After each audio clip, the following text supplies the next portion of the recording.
Hello, friends, and congratulations on completing 4 weeks of online learning. It's hard to believe that we've been at this for a month now. And yes, we are all reeling at the latest announcement from the EDB about April 20th. I'm not sure I can even conceptualize how far away that is right now. It feels like forever. But this week, I'd like to remind us of the power and importance of community as we're going through these days. You're probably familiar with the image of the body that Paul uses in 1 Corinthians 12, but let me focus on a few verses with you today. This is 1 Corinthians 12, verses 19, 20, and 24 to 26.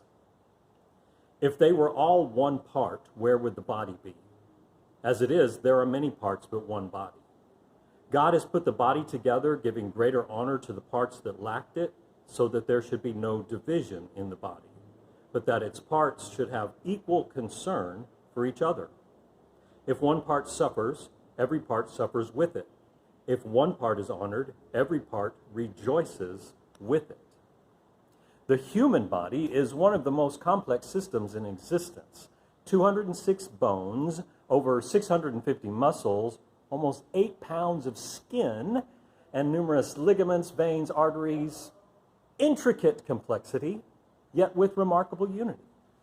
And it's no surprise that Paul utilizes the image of the body as a metaphor for the church. It was a common ancient image utilized to describe systems.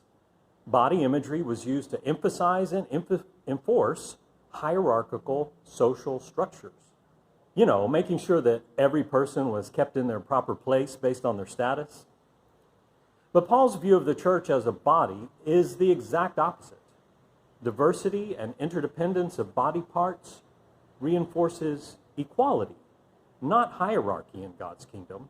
The supposed weaker parts are just as important as the ones that tend to receive more attention. Many of our relationships in life are functional or transactional. What can the hand do for me?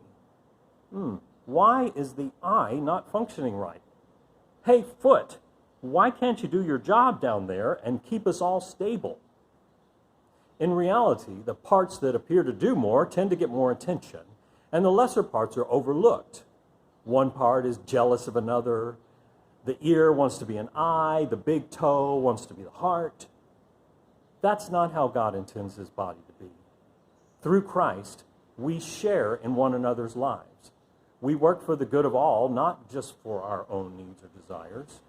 In God's design, when the body of Christ is functioning properly, we share joys and we share burdens. In God's body, every part needs all the others. Never is that more apparent than when we're walking through challenging times. And I know that you're working to support one another during these days. You're passing along tips and ideas, helping each other out, mastering Zoom calls and Seesaw and many other online tools. And never is it more important for us to stay connected than during difficult situations. We need each other to make it through, especially when we begin to feel isolated as we do now, because many of the regular activities that bring us together, like work and school and church, they're currently keeping us apart. I'd like to invite you to do 2 things, either this weekend or in the coming days. First, certainly there's been someone in the past weeks who supported you or assisted you in a meaningful way.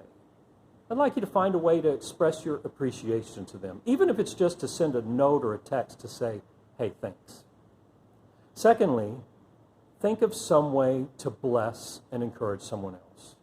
Maybe do something for your team or connect with someone you haven't seen in a while because of all this social distancing we're experiencing. Let's keep our relationships and our community bonds going.